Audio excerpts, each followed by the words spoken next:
Okay, it's time to get started here. Hello, everyone, and welcome to the July Team Studio CLCC webinar. Thank you for joining us today, as we also welcome our guest speakers, Matt White and Richard Sharpe, who will be presenting Making Mobile Application Development Easy. My name is Kelly Madrikian, and I'm joined today by Howard Greenberg and Paul Delanevia of CLCC, and of course, Matt and Rich, our presenters. On the agenda today, I'll be taking a few moments to tell you about Team Studio, who we are and what we do. I'll then be passing the controls to Howard at CLCC so he can do the same, and then we'll get Matt and Rich to dive right in. Before we get started, a few administrative things to cover. We have over 200 attendees today. To protect your privacy, the attendee list is not public, so you'll only see yourself and the panelists in the attendee list. You're all muted during the session, so participation will be through the chat window and the Q&A panel. As you all know, or most of you know, we do Q&A at the end of the session, and you're welcome to ask your question at any point, but do it in the Q&A panel of WebEx. And once the formal presentation is concluded, we'll do the Q&A session. The session is being recorded, and the link will be sent to you in a follow-up email later this week. And as usual, if you hear anything that you like, please share it with others. You can tweet at Team Studio, at CLCC LTD, at Matt White, and at Mobile App Girls, and you can use the hashtag XPages or Mobile App Development. So a little bit about Team Studio, a brief introduction here and possibly a refresher. Team Studio may have assisted you in the past with application development. We've been delivering innovative developer tools and development productivity tools to the Notes and Domino community since 1996. We specialize in source code control, version management, source code management. So since then, we've moved into the mobile application arena in 2010 with Unplugged. And Unplugged basically gives you the ability to extend your Notes applications to mobile devices. So definitely something to check out here, especially since we're talking about mobile app development in this session. A little bit more about Unplugged. The unique thing is that it leverages the powerful technology of XPages and provides a native application experience for the user. The ability to function offline due to the Unplugged technology. And one last note here, you can obviously read all the bullets on the slide here, but we like to point out that we were the IBM Collaboration Solutions Award winner in 2013 for our mobile solution Unplugged. Which is operable on the Blackberry devices, Android devices, and the iOS operating systems. So in addition to Unplugged as a platform, which allows clients to create custom mobile apps, we recently produced an application, which is a hosted solution, and it's production-ready app for business continuity purposes. Team Studio Continuity allows users to import their plans, crisis emergency plans, call trees, among other things. And these items are imported directly into the mobile device. So the information is available for BCM practitioners if connectivity becomes compromised, which more often than not happens during a time of crisis or disaster. And Team Studio so just a few notes here about upcoming things. Our next webinar will actually be in September. So we will be taking the month of August off, as it seems most other people will as well. And so we'll see you back in September, and we'll announce the topic and the date and all the other details in the coming weeks. We'll be at MWLab this summer, August 21st to 23rd in Indianapolis. Together, I believe CLCC will be there as well. And then we will be at ICON UK, September 2nd to 3rd in the UK. And lastly, just yesterday, we launched a new website, teamstudio.com. You should definitely check it out. We announced an offer as well as some new branding. We've officially grouped our Notes tools, Notes and Domino tools into a product line called Notes Tools. There's no difference in the way that we sell these products, just an easier way to refer to them. We also launched an offer for our OneView Tools application to celebrate the new site. And this is setup and configuration plus 100 licenses for $10,000. And you can get more details about this offer on our homepage and that's teamstudio.com. So next, I'd like to pass the presentation on to Howard so he can talk a little bit about CLCC. Thank you, Colleen. And can you hear me okay? I can hear you, yes. Okay, thank you. Let me switch over the screen sharing. I guess you have to do that, Twain.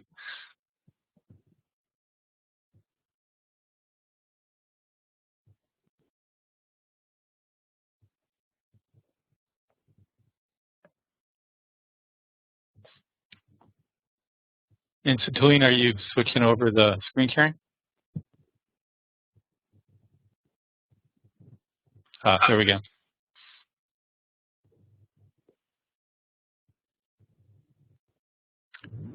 Okay, so hopefully you're seeing my screen.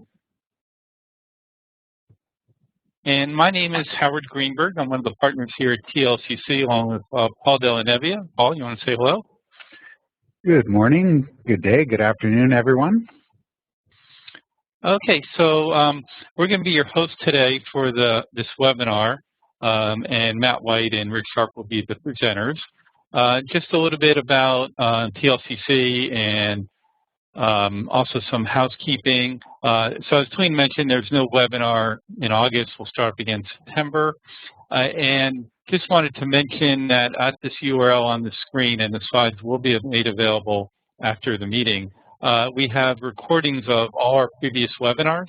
So it's a great resource, and I encourage anyone who's missed some of our webinars in the past, we go back about a year or two in the recorded webinars, that you should check that out and get a lot of great topics with a lot of very relevant information. So watch that webpage for our September webinar. Of course, many of you are on our email list, and we'll get our newsletter, which will have the information. A little bit about TLCC. We do have 7 XPages courses. If anyone joining us today has not yet started in their XPages development, we got a great course for you at a great price. It's free. So you can go to our website and sign up. And then if you want to dive more into XPages, we have 6 other XPages courses with more under development that might interest you and help you on your path to getting to be an XPages developer. All our courses are self-paced, so you learn using your Notes client and your Dominant Designer client, and they all have instructor support available via an integrated discussion database. TLCC can also do private classes either at your site or via the web, and we also do mentoring services where we can help you take what you learned in the courses and apply that towards your applications and assist you in your development. As Twain mentioned, we're going to be at both MWLUG and ICON UK, and TLCC is going to be offering what's called a Tackathon. So the day before MWLUG, we're going to have a full-day session that's going to cover some of the topics, or a lot of the topics, in our Rapid XPages development course. And this course is a little more advanced course that gets into how to build a nice user interface using the controls that are in the extension library and that are now built into Domino Designer 9. So Paul's going to be doing the MWLUG session, and I'm going to be doing the ICON UK session. If you're interested in these, I'd encourage you to get with us this week, because we're trying to finalize the attendance, and just send one of us an email and we can sign you up, or go to the URLs listed on the slides. Okay, so a little bit about the webinar, how we're going to do things. We do want to take your questions, but we'll do those at the end. And the way we do the questions is that in the WebEx interface, there is a Q&A button, and if you click on that button, you will get a little dialogue where you can ask your questions. You should ask the questions to all the panelists, as you see on the screen now. And we will go through your questions at the end. We will have time for Q&A at the end. We will answer your questions verbally, so we won't respond to you in the WebEx interface, but we will repeat your question verbally so everyone can hear it, and then Matt or Rich will answer that. Okay, so as I mentioned, Matt and Rich are presenters today. And many of you know these 2 guys. They've been at all the different user groups and Connect and Lotuspheres before that. Matt is a developer in UK. who is available for consulting. I guess if he has time, he's pretty busy. He also has the XPages 101 site, which is a collection of videos for learning XPages. And you'll see him a lot on the various forums. Really bright guy, knows a lot about XPages. And Rich has also been involved a lot in the various communities, and it's been heavily involved in the mobile side of XPages development. So he works for Team Studio as their technical director, and many of you have probably heard Rich at some of the trade shows. So Matt or Rich, I don't know which one of you is first. Say again, who? Yeah, Rich.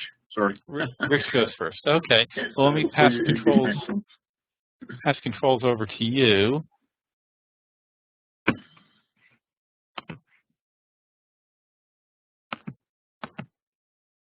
Okay.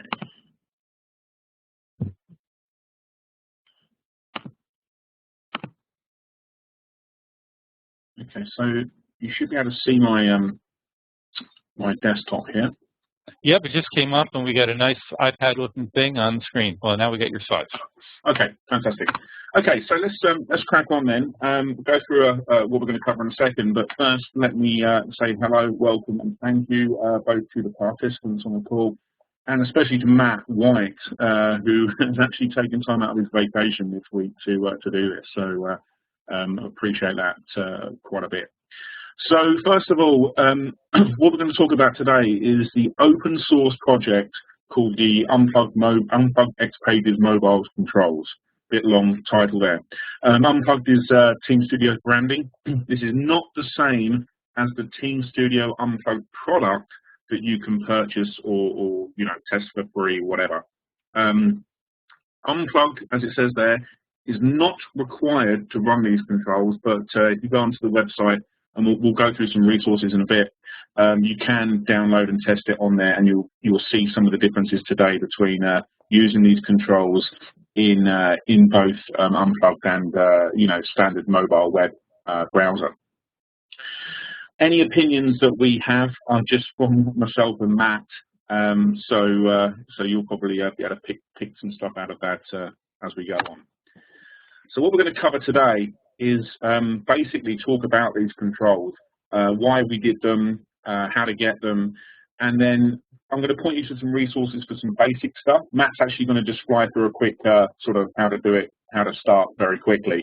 But really, we've got enough video resources on YouTube and elsewhere that we're not going to cover that in depth. So this is going to speak about specific things today. Matt's going to speak about forms and the different components within there, what you can do, autocomplete and date pickers and whatnot.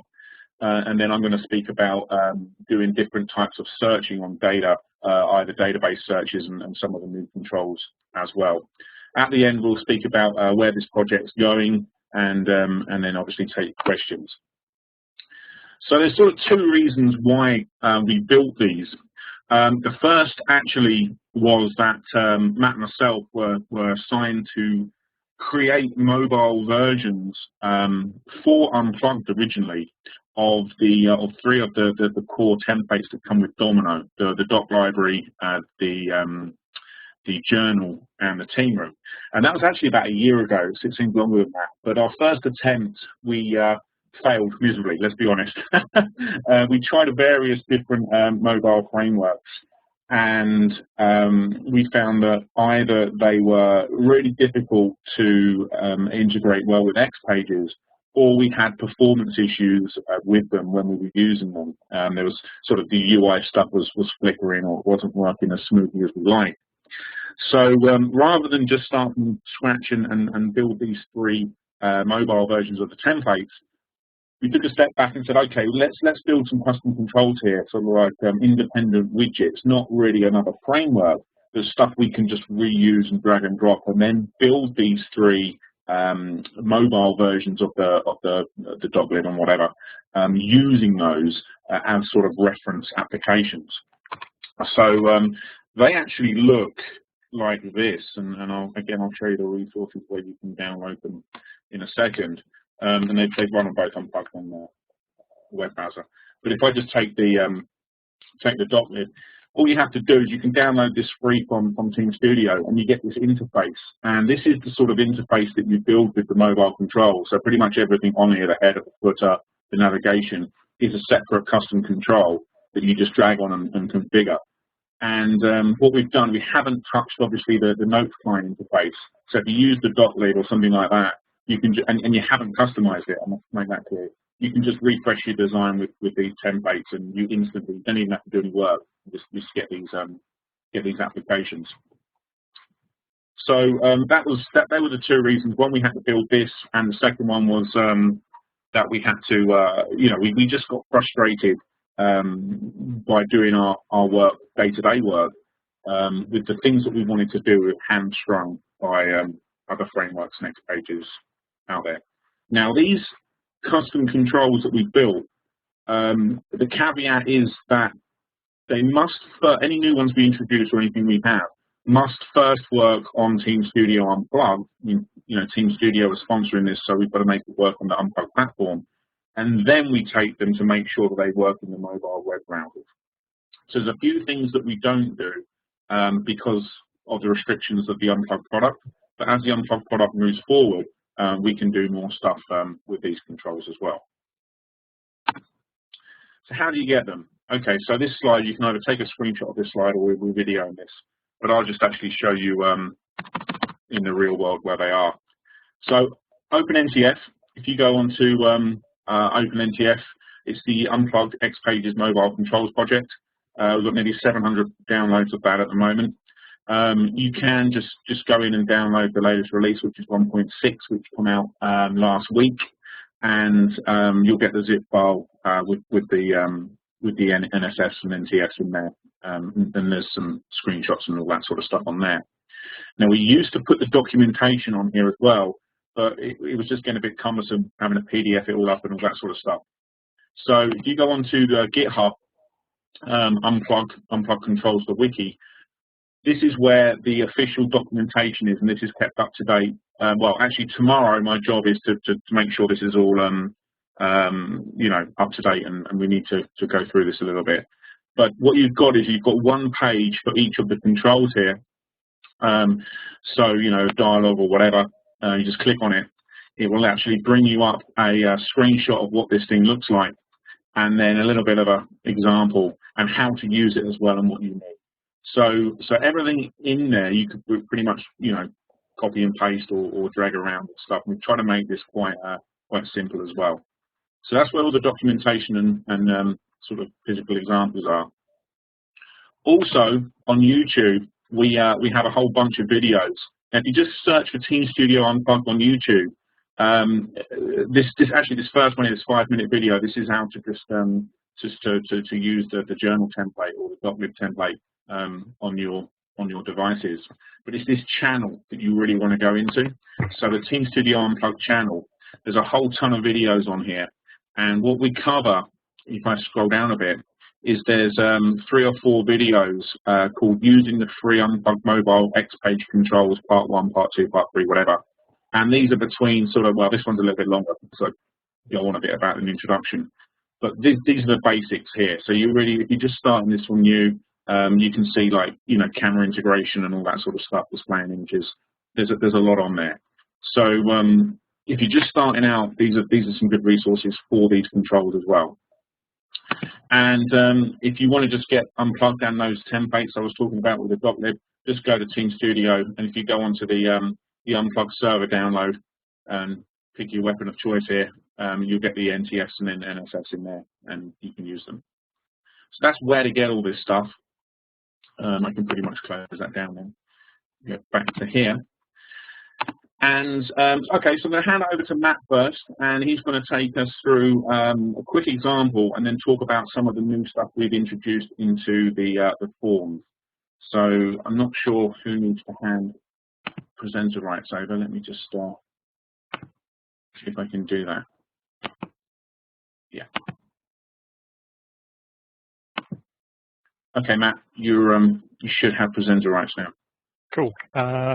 So hopefully you can see my screen. You might need to share it. Matt, you have to go under share, and then there's an option for your share your desktop.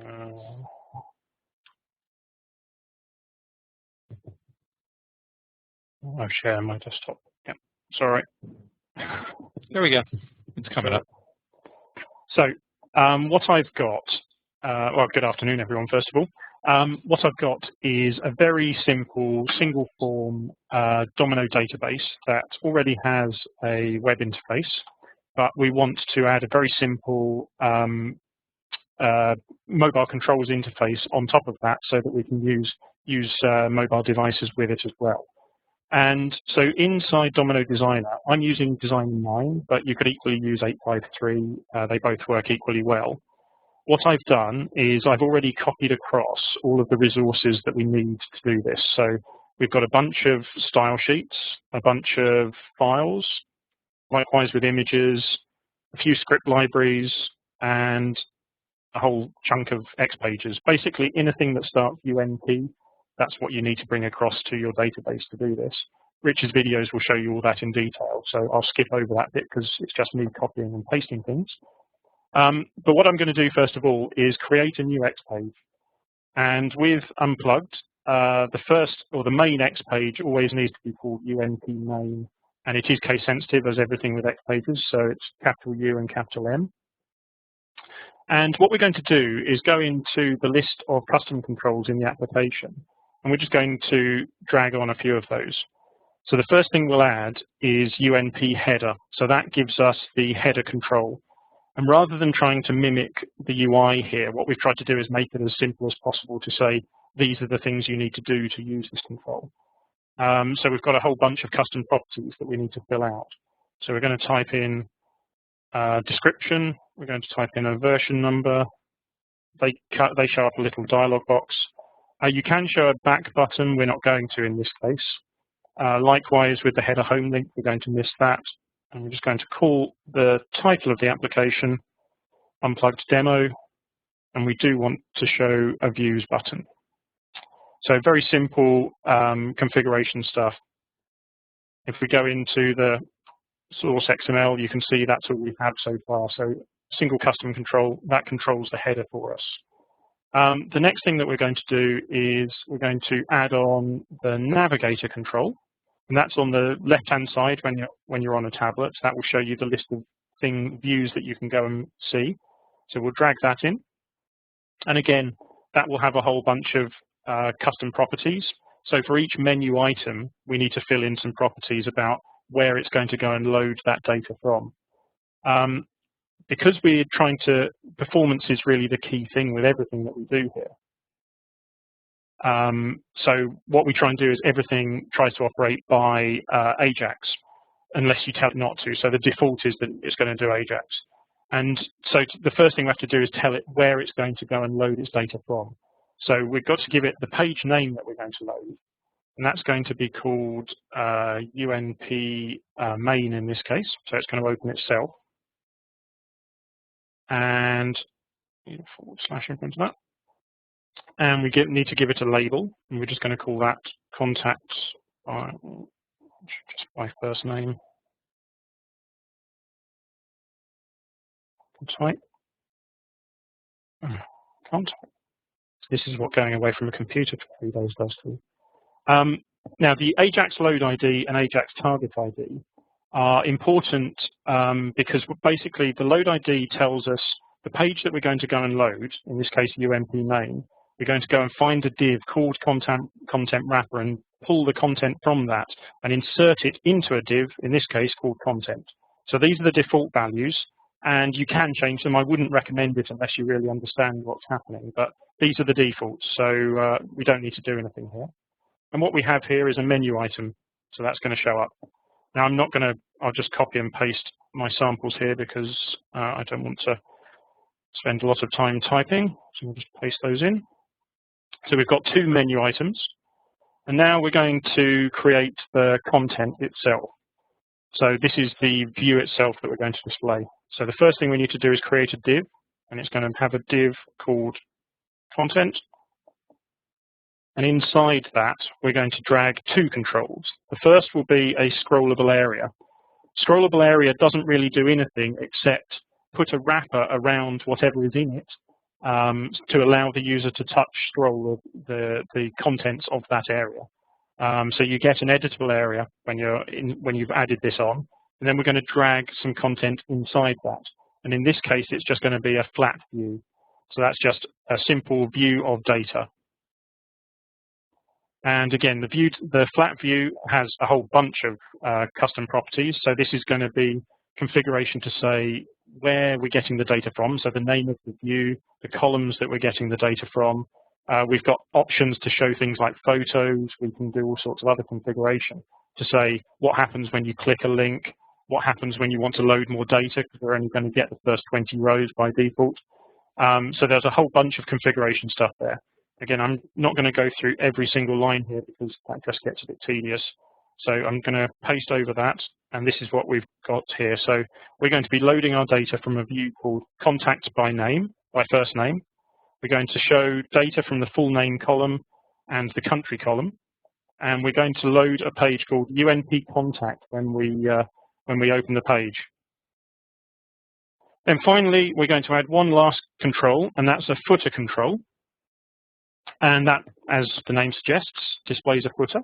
So we're going to drag that on at the base of the page. And again, we have some basic properties we can do here. So we can say, when we create a new document, do we want to do it by Ajax or a full page load? Where are we going to go and get the new page from? Where are we going to, for Unplugged, we get some extra settings for configuration of replication and changing settings. So you get to control those. So I'm just going to, again, copy those settings and paste them in here. And we'll save that, and we'll build it, and we'll go and test it in the browser. So what we should see here, I forgot, I always do this, I forgot one thing. You've got to add style sheets. So we have no style sheets at the moment. So we need two in this case. We need unplugged.css and umpdialog.css. So I'll save that again, have another go. Wait for my page to load. And we've got a load of content.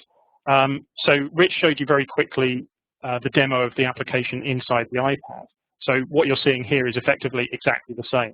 Notice I'm using Chrome because you basically have to use a WebKit browser for this to render properly.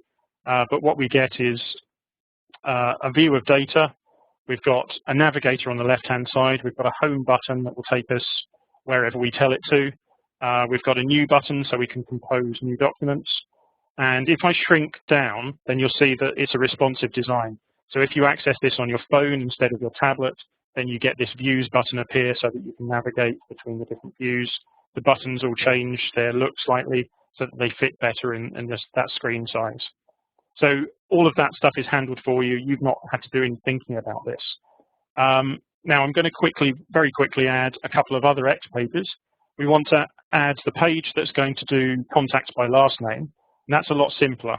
So we're just going to call that UNP contacts by last name. And this is just going to be a very small chunk of XML. I'm just going to paste in here. It's a simple scrollable area control, and inside that, a flat view control.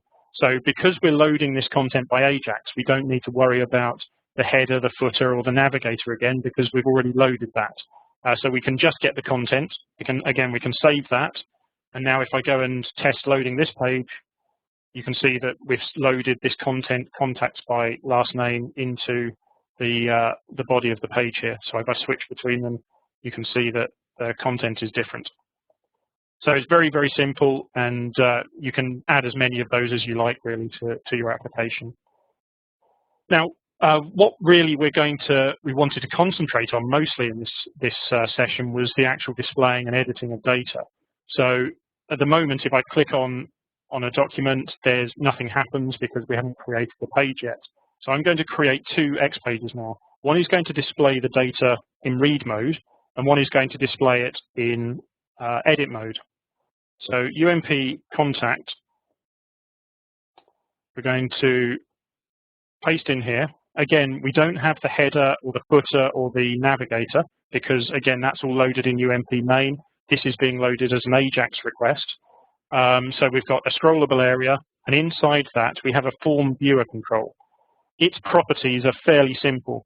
We've done some pre-rolled buttons for you. You can choose to turn those off, but they are edit and save, cancel and close, depending on the state of the document.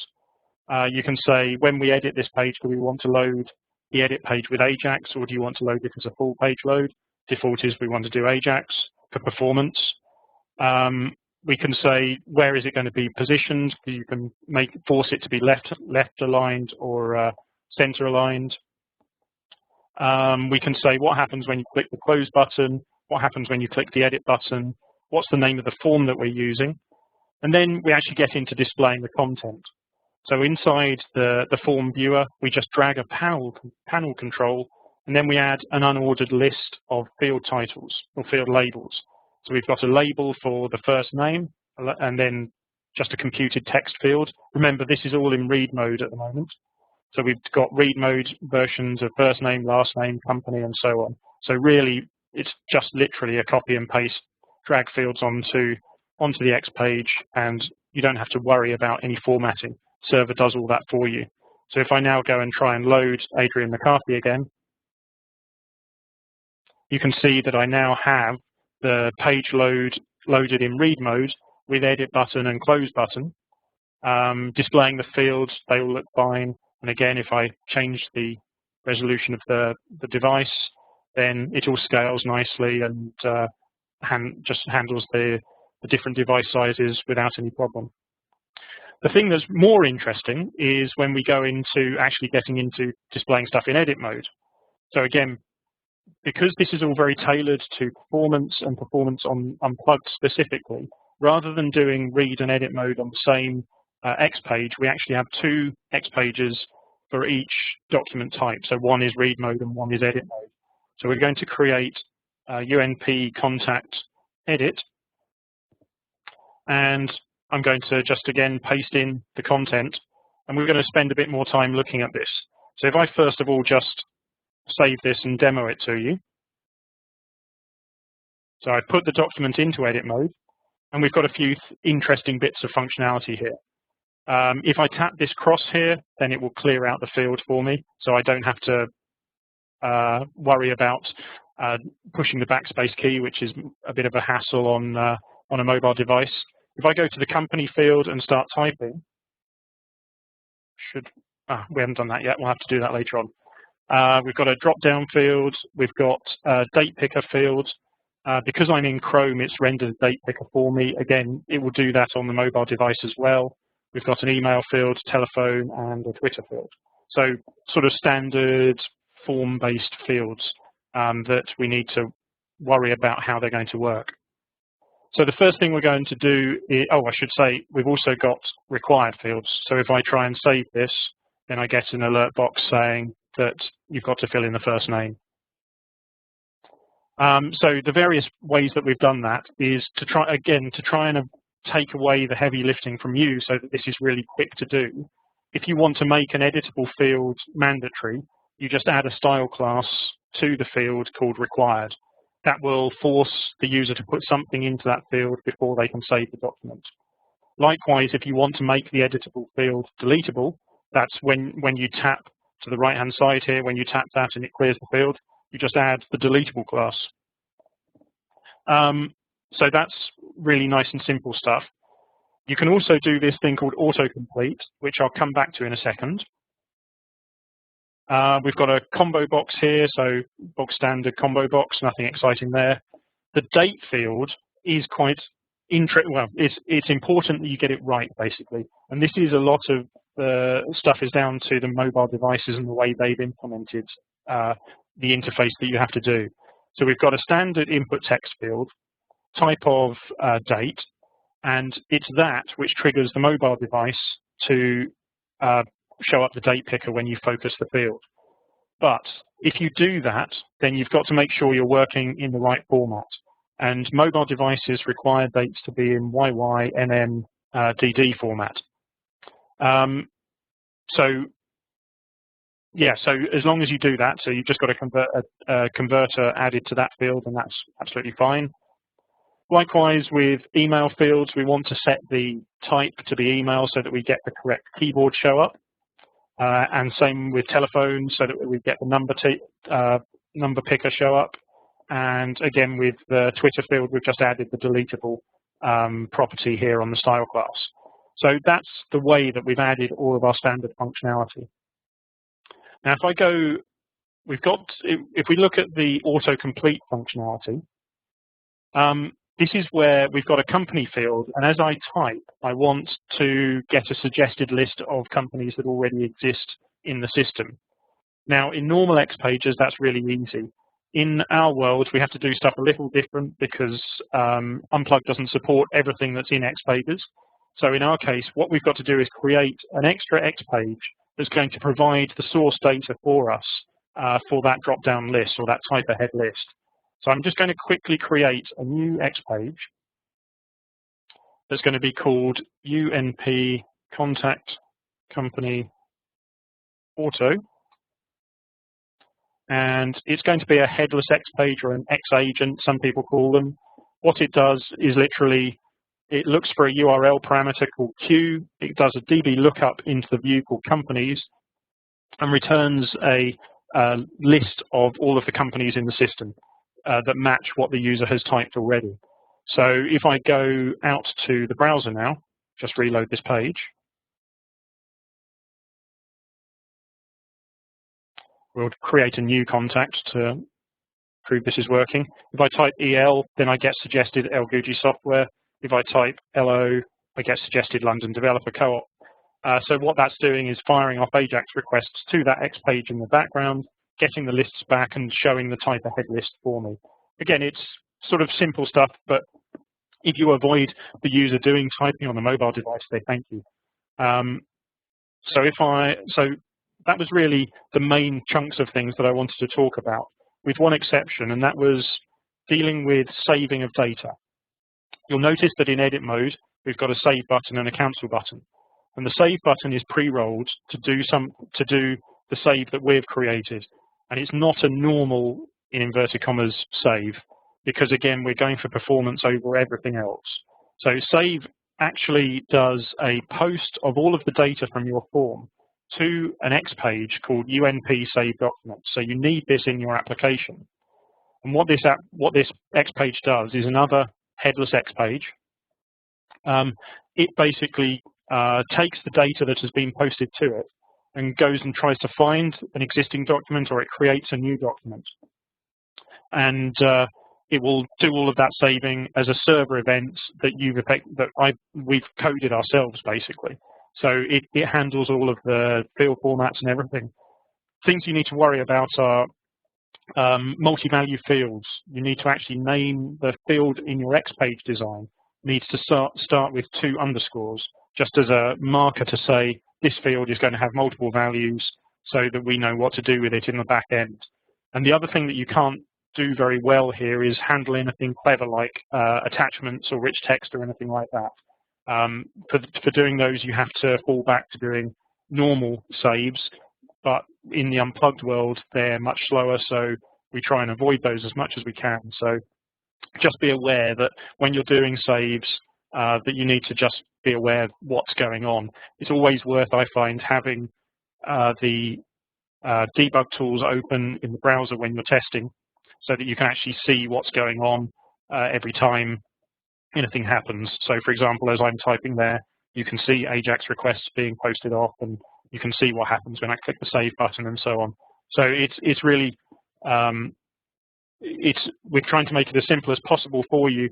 The limitations of that are that some things are simplified to the point where doing other things becomes more complicated. As ever with these things, there's always a reason for it behind the scenes. And I guess with that, I will hand back to Rich, who's going to talk about some more advanced stuff.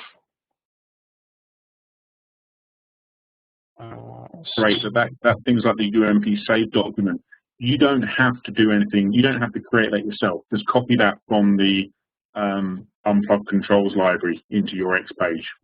Matt was just explaining how that worked. We've done the work for you, so you don't need to go in there and edit that or do anything. Just use it as out of the box. But there's no reason you can't extend it if you want to. It's all completely open, so you can do what you like. Yeah, and that's actually a good point. As I sort of said at the start, this isn't really a framework. I mean, if you've got a beautiful X page that you just need some of the bits and pieces we've done, just look into those particular controls and use the functionality in there. I wouldn't say there's not no coupling, but we've tried to reduce that down so you haven't got to put in a whole bunch of stuff just to get one or two things working. So I mean, that's a offline topic really, but that's the way that we want these things to go. Okay, so let me bring up my notes client here. I'm using 853. Matt said he was using 9. It works in 853, and I've also got an iPad up here somewhere that needs to be mirrored. Just do that. Oh, did that turn off? Okay, let me restart this.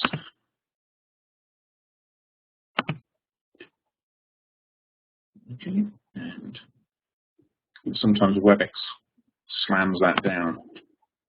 Okay, so this is the Matt's, by the power of sort of magic and collaboration. Matt's just sent me that database, pretend that. So I have the version he just made. And as he showed you, Adrian McCarthy in Chrome, you saw this. And one of the things that you saw was the actual calendar picker when you picked the date field here. If you click that on a mobile device, it's going to give you this nice, more native look and feel. So as he said, depending on what device you're on, we fall back to how that device presents that data. You haven't got to deal with that. You just got to get the formatting right. And you can rewind the video and see what the formatting is, what we've just told you. Okay, so what am I going to cover? I'm going to cover some search stuff and some data with more sort of view-based data presentation. So I have the application here. So if I just open this UMP main that Matt was working on, he is the clever one because he actually had his code already pre-written and copied and pasted. I'm actually going to work in here, so yeah, you can guess what's probably going to happen. Okay, so the first thing we want to do is, if you have a lot of data in a view, and let's face it, these things aren't servers. We use iPad 2 as our test sort of baseline, and that's what I've got here. So obviously anything I'm going to show you will work faster in a 3 and 4 just by progress. But we know that some people are going to have 800 or 900 list items or contacts or whatever in a view they want to see. So one of the things we've done is, rather than let the user scroll down, we've got this thing called the A to Z picker or A to Z picker, depending on which side of the pond you're on. And to use this is pretty simple. All you need to do, and you've got to make sure the designer puts it in the right place, is if you go down underneath the Navigator, you'll see the div ID content that Matt created. If you just make a bit of room between there and the scrollable area and pull that in and save that, and if I sync that out now, again, Matt was using the Chrome browser. I'm going to actually use the iPad. And if I just sync this application here, what you'll see is I'm using Unplugged, by the way. Again, this will work on just a normal browser in an iPad. On the footer, you'll see that you get a couple of extra things with Unplugged. Obviously, syncing doesn't occur with a live browser, so you won't see that on the web version. So I've now got this A to Z picker here, and literally what you do is just like anything else in sort of iOS with the contacts, you just click on a letter and it quickly takes you down to that particular field. So there's F there, and the one before that was E. I've got several hundred contacts here, so it's again very efficient. One of the things that we did do under the covers was that we found out, and there's quite a lot of blog entries on this, that Apple have injected a 300 milliseconds delay time between button clicks. So sometimes if you just write your normal sort of XPages or whatnot, and you click on a button, there'll be that fraction of a delay. We've actually removed that. We've put a work around it so it's pretty much instant. So as you see there, as I tap around on say, you know, M, it just goes straight to there. So, you know, there's not a lot of trouble you can get into there. The only difference is if your list view, as Matt had, was restricted to 20 items or whatever, by pulling in the A to Z picker, we disable that and we show everything. So just be aware of that. If you've got more than 1,000 list items here, test it first, because there's other ways you can do it. Also, if you have this much data and you want to do a search on it, what we can do is we can actually do two types of search. We can do what we call a local search, which will search the data in the HTML DOM here and produce that results on the screen. Or for a lot more data, we can do an actual sort of DB database side searching as well. So in the first case, let me just pull this out here and save that. So if I go back to my design now, so again, this is the one that Matt was working on. In the header, you saw these custom properties. There was a search option. So this search option can either be none, local, or database. At the moment, it's set to none, so we don't see a search box. If I just switch this over to local and do nothing else, and save it, and sync out,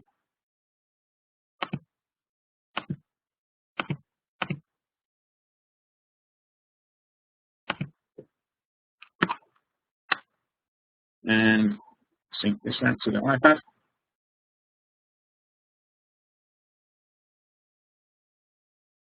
By the way, this is my real iPad. I'm using a tool called Reflector from Squirrels. It's $15 a license, and you can use AirPlay to reflect, you know, show your iPad on the screen. So now I've got this search box up here, and when you tap it, we sort of extend it out a bit to give you a bit more room. And as you start typing, we by default put it to the third character just to you know, ease the processing of this. So you know, as I say, I've got several hundred, probably 600, 700 entries in here. So if I look for someone like Francis Grant, as I start typing the third letter, it searches through the HTML DOM there and gives us what we need. And obviously, as I delete these, you know, it works as a normal localized search, a bit like what you'd find in sort of jQuery mobile or other frameworks. We can search on pretty much anything in the DOM. So if that was Francis Grant, if I start FRA here, I'm not only going to get Francis, but I'm going to get anybody from France as well. So you know, as you keep going, you'll just, you know, reduce those options. So that is a very quick way of implementing search when you want to show your data on the screen. Now, as I said before,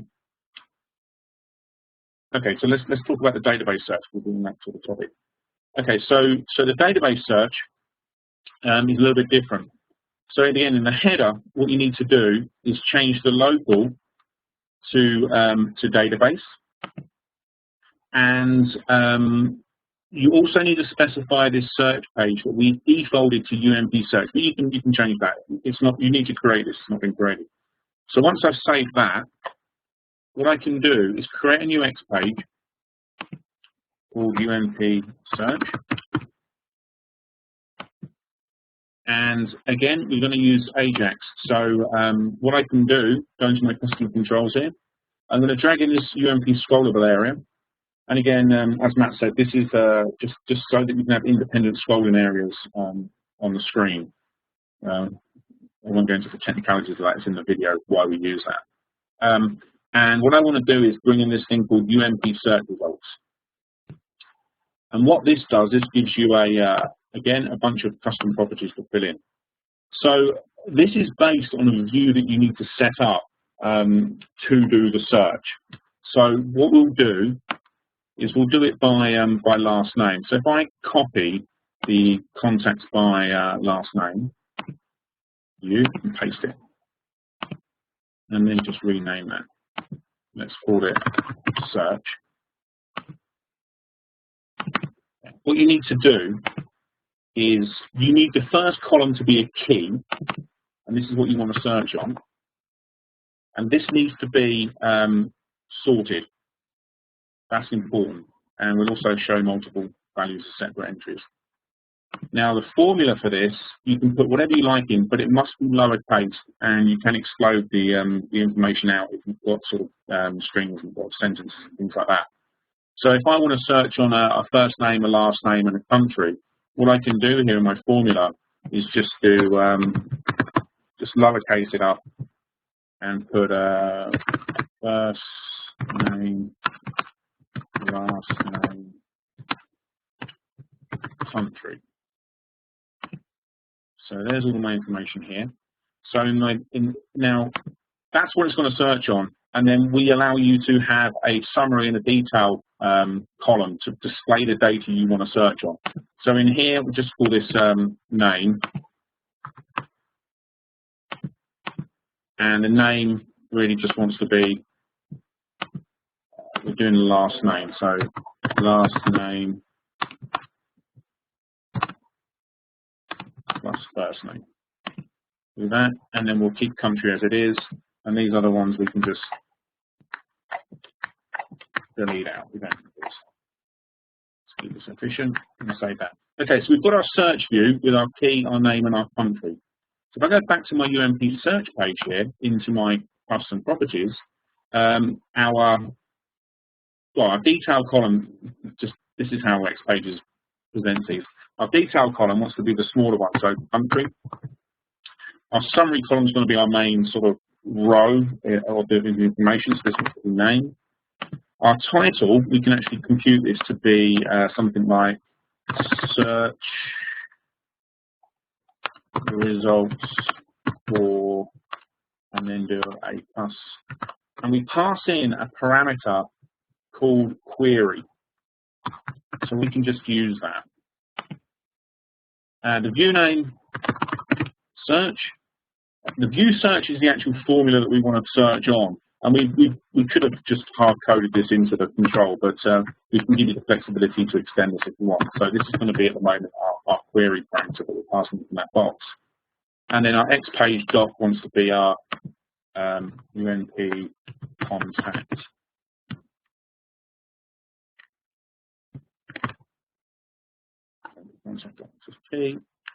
Save that. Just double check this.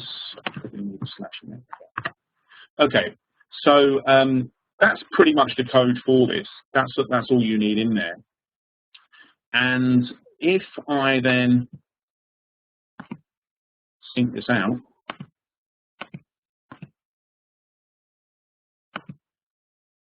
for the iPad, because we put that in UMP main, everything else is driven by Ajax. What I can do is get rid of that. Oops. Tap the wrong part of the screen there. Let me just sync this out. Now I've got quite a lot of I've got all my contacts by first name anyway. So what Matt did on the contacts by last name, he restricted the entries to just a few. So if I just change over and go to contacts by last name, I've just got the A's and some of the B's here. So again, if I start search for our friend Francis Grant here,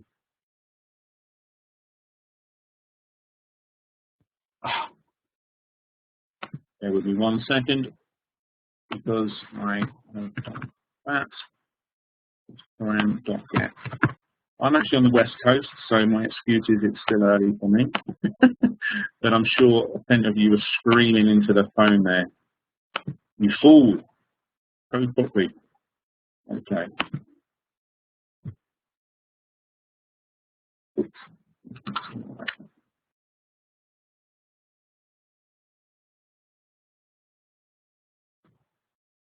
Just syncing that back out. Go into contact by last name and search for Grant. And there we go. So I mean, again, you know, this just proves that we're going off to the back end and bringing this forward. So, you know, this we've optimized these out as Matt and I both sort of want to stress for performance. It's going to be a little bit slower showing you here because we're on WebEx and we're on this AirPlay, so it's actually a little bit faster than what you can see. But that's the sort of thing that you can quickly implement. And as I said, if you've got your own XPages written and you support this sort of search functionality, you know, just go in and drag the things you need. Now, there's a couple of gotchas with this. So let me just click over to the PowerPoint screen because I want to just. Weird. Okay. Okay. So for the AZ picker, make sure the control is within the div ID content and before the scrollable area. If you sometimes, you guys probably know Designer puts in what it wants to, but just make sure that symptoms of that are if you click through to a contact, you might still see the AZ picker on the right there. You know it's not in the right place. For the database search, for the full search, make sure there's no hidden columns in your views. So if you're copying and pasting views around, make sure that you know that they're not in there. My advice is to keep these views as small as possible, limited to you know 3 columns really. You obviously can have more, but I would keep these quite small in terms of the number of columns.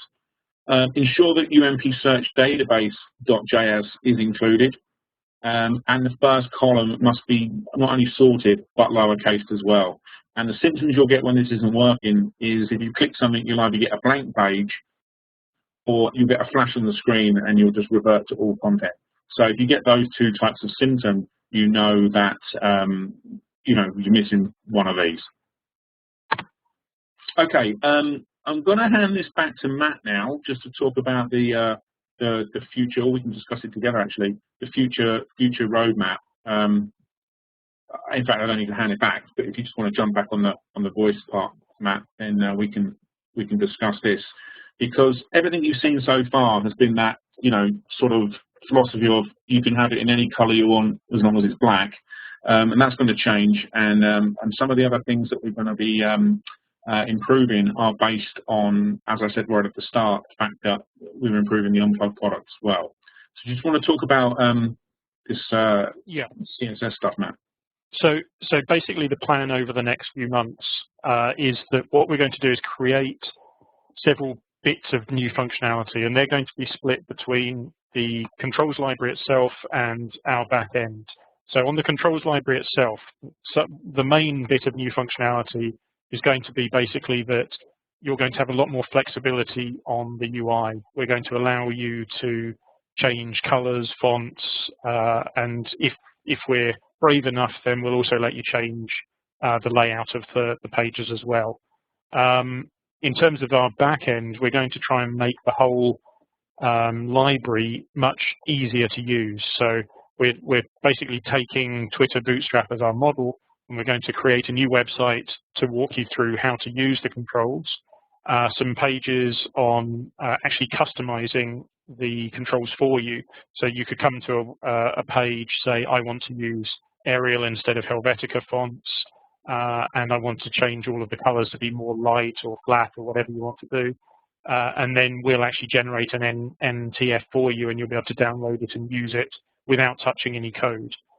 So that's all planned. The other sort of functional stuff is really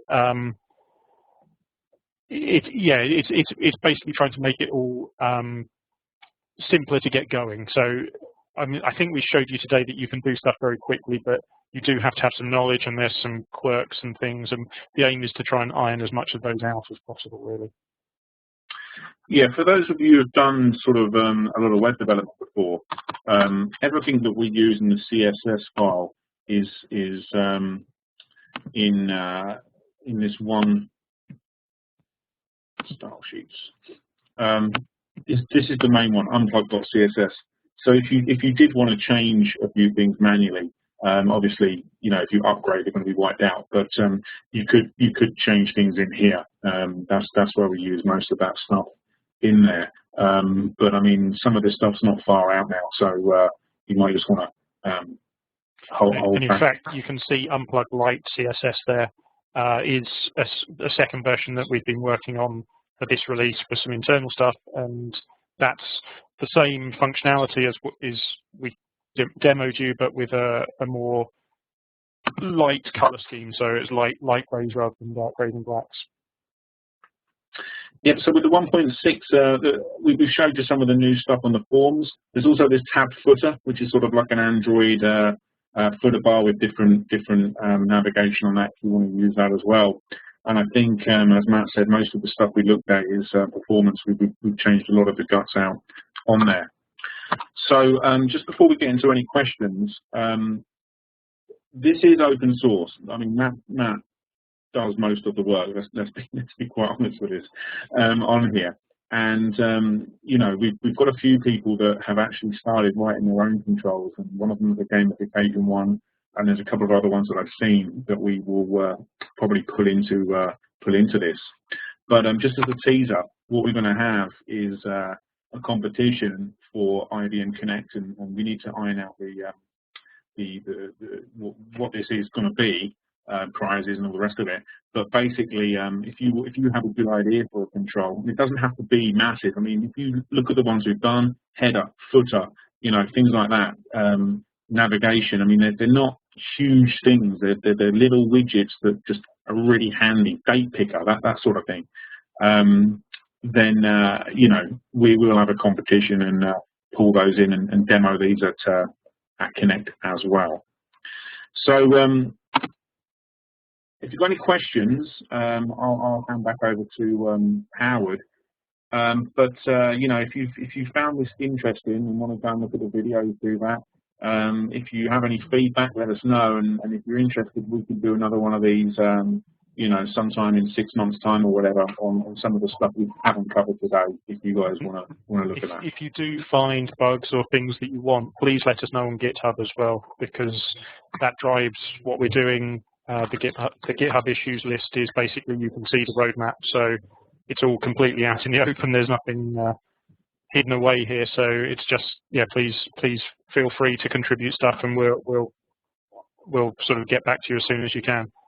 Yeah, here's that actual page here. If you see me click through the issues, I mean, we have, you know, like anybody else, just a few bugs in there. Stuff. Features, not bugs. Oh, beg your pardon, sorry, yes. We've got a few enhancements as well. So again, if you want to take a look through that, then as Matt said, it's wide open, and you know, we will be interested in any comments.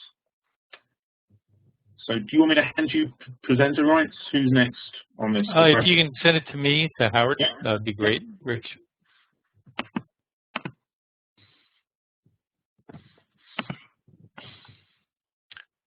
Okay, well, thanks, Rich and Matt. That's very interesting. Looks like a real nice alternative to some of the other mobile development environments for XPages. So we do have a couple of questions out there already. Just again, if you want to ask a question, go to the Q&A button in your WebEx interface. That will be at the top of the screen. And if you don't see it in one of the buttons there, use the drop-down arrow. Sometimes it gets hidden in there. And ask your question there. Ask it to all panelists.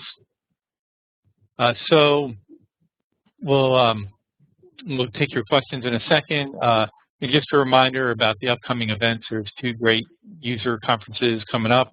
One in Indianapolis, the MWUG, and the other one over in the UK.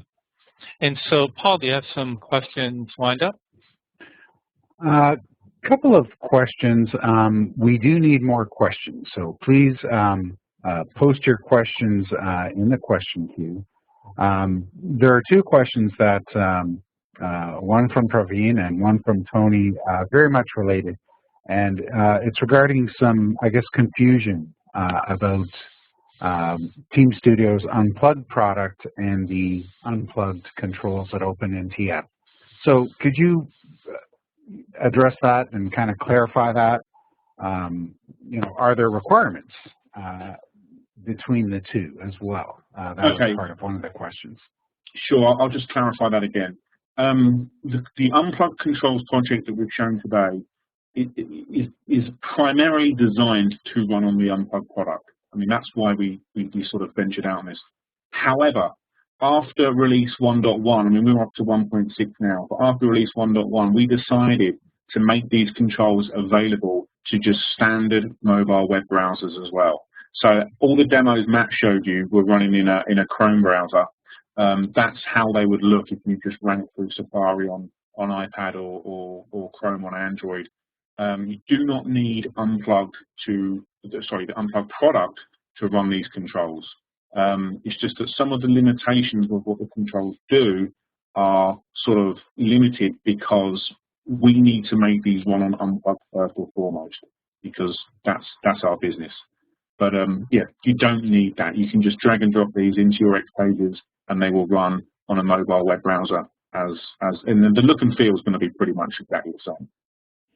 And the main benefit of that is that if you compare our controls to something like jQuery Mobile, because we've had to spend so much time doing performance tuning, you'll find our controls inside a mobile browser are really fast compared to jQuery Mobile or any of the other, or most of the other mobile frameworks out there, because we're having to deal with embedded browsers which are, by their nature, thanks to Apple and the like, much slower. The actual native browsers are really, really fast. Yeah, and there's another good point there. Because these are actually written in XPages, they're actually easier to integrate. So, you know, we use jQuery under the covers, but trying to just sort of bend jQuery Mobile and whatnot to work with XPages, you haven't got to do that.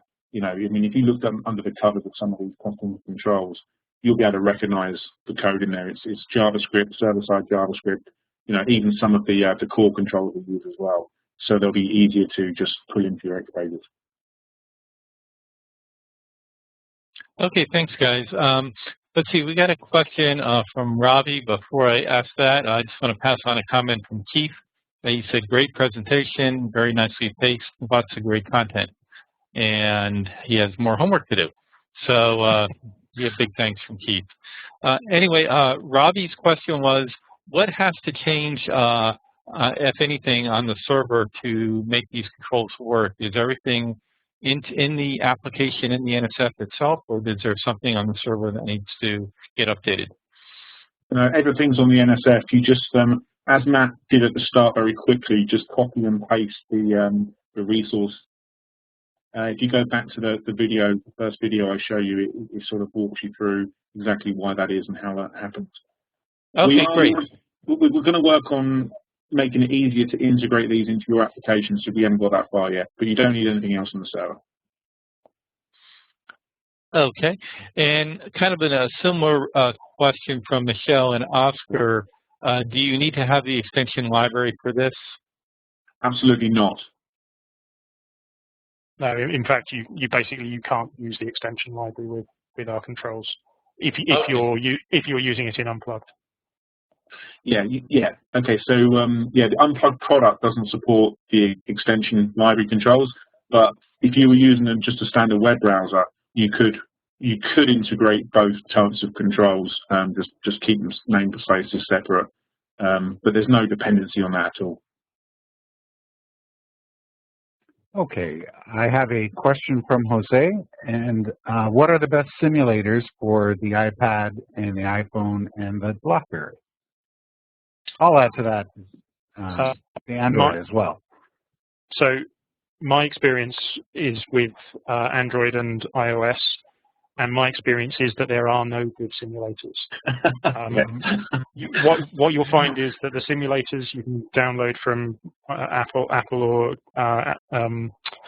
Google are about 99.5%. But then you spend, or in my experience, you spend days then trying to track down some minor bug, and you just can't do it. So on my desk now, I have something like 8 different devices that I do my testing on, because you can't substitute the real devices for emulators, unfortunately. Yeah, my recommendation would be to either pick Safari or Chrome, because they're both based on the WebKit UI internal browsers as well. do your work and test it on that first if you're not as you know, in the position where Matt is, where you've got 8 devices. So just use Safari and Chrome first, not IE or Firefox, and then find out what your users have, and you know, test on the real devices. I mean, yeah, these simulators are not very good. Well, the Apple one, you need to have Xcode, and it will only run on a Mac. And the Google one, there's about you have to configure the downloads, because there's probably about 60 different things, and I found it just hoses my machine in performance. So even if functionally they're the same, they're not a good representation of how fast the page will operate on your mobile device, because they're using the GPU of your laptop or your desktop machine. So it's, yeah, I can't recommend highly enough that you use the real device. Kind of in a similar question from Michael, I guess you were demoing on Reflector for the iPad, and he was wondering if there's something similar for an Android tablet. Yeah, welcome. Go ahead, Rich. Yeah, there's a couple of them in the Google Marketplace. I can't remember what they're called though. Do you know what one's called? No, I don't, I'm afraid. AirPlay, I think one was called Google AirPlay, something like that. But if you just type in Reflector into the Google store, you'll be able to find them. What I was going to say is that if you go onto the Google developer site, they do a really good developer tool where you can actually run Chrome on your Android device, but use the debug tools on your desktop, so you can actually be emulated, actually viewing the Chrome page that's on your mobile device on your desktop, and you can actually examine individual elements on the page and everything, and that can be really useful sometimes. Yes. Yeah.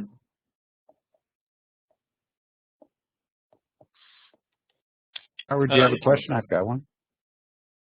Go ahead, Paul. Do the unplugged controls run on the Android-specific browsers like Dolphin? I've not tested them. If Dolphin is WebKit-based, then I'd be 90% sure they will. But basically, we test in Chrome and Safari, so yeah, I can't say for sure, but if it's WebKit, then it should. Okay, and a question from Jessica, and I think maybe a little more clarification on the Unplugged product versus these controls. So he asked, are these controls demonstrated, design, run locally on the mobile device, or also on the, I assume, basically the mobile web browser via the server. So maybe you want to clarify again how the Unplugged product provides the local device support. Yeah, so you could actually use the same XPages. So if you did one of these in your XPages and just ran it on the Domino server via a web browser, everything would render and work fine. If you want local offline access, that is what the Unplugged product does. So the Unplugged product doesn't give you sort of any UI or anything like that. You still design your XPages. What it does is, well, I mean, the best way to sort of describe it is it's like a notes client for a mobile device. It's an XPages replication engine that sits on the device to basically pulls your NSF over to the device, and then you can use it offline as you would with a local replica on a notes client, I guess. So it's not quite the same as that, but philosophically that's what it is. So, but if you just point your Safari or your mobile browser to your server, mydb.nsf/umpmain.xsp, it would equally work there. Yeah. Okay, a question from Steve. Any plans to integrate records on the device with SQLite database that comes with the OS?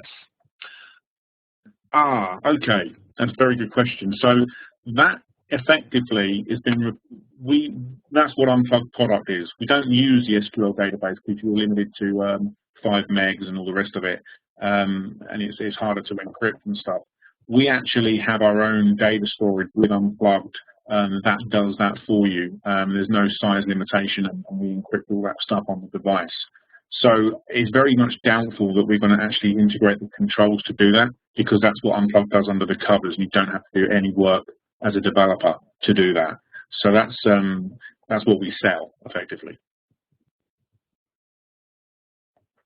Okay, great.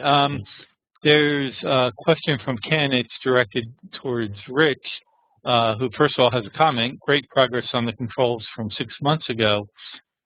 Will there be a control for embedded views of data from a secondary set of documents in databases? Well, you could probably do that using a repeat control in your document. So, I mean, one of the things we don't support is a view control, and there's big performance reasons why that is. And in fact, that goes all the way back to even the IBM mobile control. They don't support the container, the view control. It's much more efficient to use a repeat control in a panel and present the sort of embedded view, as it were. Ken, why don't you have a think about it and submit that as part of the competition? That's what I would say. We do in the team room, for example, and the discussion templates, we do have response views. So when you go into a document, you can see all the responses to that document using our flat view control. So you can do that as well at the moment. Yeah, actually, I would just use that. That would do the job. Pulling a flat view control in a panel in your XPage that's bound to the document, and configure that. That will work. Okay. Question from Pooja, and he's very observant and noticed you had a sync button on the footer on Rich's iPad simulator. And so he was wondering what that would be for. Yeah, I think the Unplugged. Yeah, I touched on that. Matt was running it in the web browser, and I was running it in Unplugged, and that was one of the differences I mentioned, was the fact that you're going to get a few extra things when you run it on the Unplugged product, because Unplugged's designed to run everything offline. So you can have a manual sync button to replicate the data back and forth between the device and the server. Obviously, when you're running it in a live web browser, it's always going to have live data. So the browser doesn't have it doesn't know what sync is. It doesn't need to know because everything's live. So the reason I had the sync button on there is because I was actually running my demos on the Unplugged product on an iPad, and that's just one of the very few differences you'll see automatically when you use these controls between a web browser and an iPad. Okay. Go ahead, Paul. I've got a question from Arun. Are there any hardware-specific controls available for accessing the camera, GPS, notifications? Yeah, well, not specifically our controls. I mean, if you use the XPages file upload control, then you can actually access the camera using that. And then the part 3 on the videos on the YouTube channel. So again, if you go to youtube.com and search for Team Studio Unplugged and go into the channel, there's part 3 covers using the camera and displaying pictures. You can also use JavaScript has what's it called, the Navigator object, I think it's called. You can get your GPS through JavaScript as well from your device to track where it is. So that's all covered in the APIs through JavaScript and XPages already. Correct. Yeah, we've actually covered that in our class on the mobile controls, how to display Google Maps with your location. It's all built into the browser's JavaScript objects. Okay. Have another question from Pooja. She wanted to know does the main XPages have to be called UNP main.xsp? For Unplugged, they do, but not for a web browser. So if you're using it on a web browser, you don't have to do that, but for Unplugged, you do. However, some sort of naming convention to separate out your mobile XPages from your desktop XPages would be a good thing. So using the UMP prefix or something is a good habit to get into. So if I could extend Pooja's question, that suggests that per database you're going to have one mobile application, or at least you're going to have one launching area, UMP main, for your mobile applications. Yes. Although we do have a workspace control. So if you had sub-applications within the same application, you can use a workspace with chiclets on it to have different functions show up if you want to. So that would be your main container within UMP main. Exactly, yeah. Okay, and in fact, excellent. the demo application that comes with OpenNTF has a workspace demonstration in it, so you can see how that works. Okay, and kind of following on the Unplugged questions, when you're using Unplugged, would there, Vinay wanted to know if there would be replication conflicts when you sync that. Is there some way to handle that, Rich? Yeah, well, we built that into the product, so we actually handle that the same way that Domino does, and that was a conscious decision to keep it as similar as Domino. So we go down the route that the server wins. So if you do have any replication conflict, it's a standard Domino idiom that the server will always win.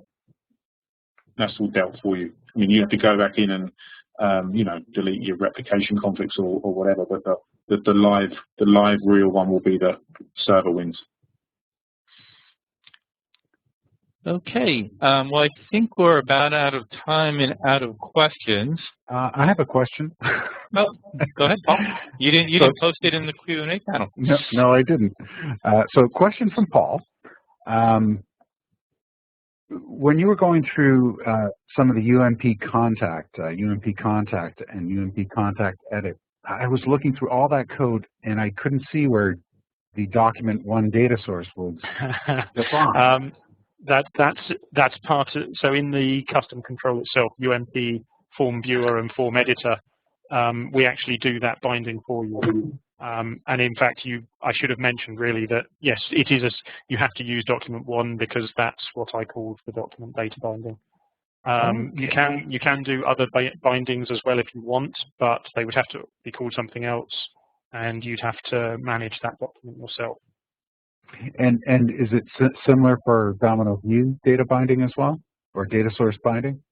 That's all actually done with repeat controls, but yes, you provide the name of the view and we do all of that for you. Okay, thank you. Okay, so I think that's it for the webinar. I'd like to thank Rich and Matt for your time, and hopefully we'll get you back in after Connect to see the next iteration of these controls and what you've got planned come to fruition. I'd like to repeat again that the video of this webinar and the slides will be made available. The URL will be in an email that we send to everyone who registered for this webinar.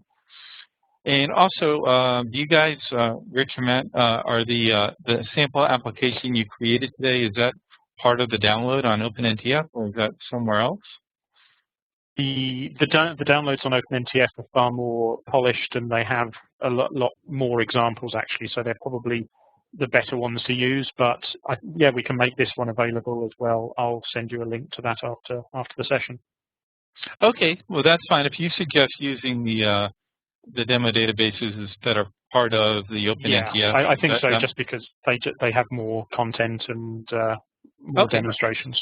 So I think, you know, for everyone who's looking for a sample, when you download the controls from OpenNTF, there's a sample databases in there that should be more than sufficient to get you started. All right, great. Well, thanks everyone for attending, and have a great rest of your day. Talene, did you have anything more to add? Thank you everyone for joining, and we'll talk to you in September.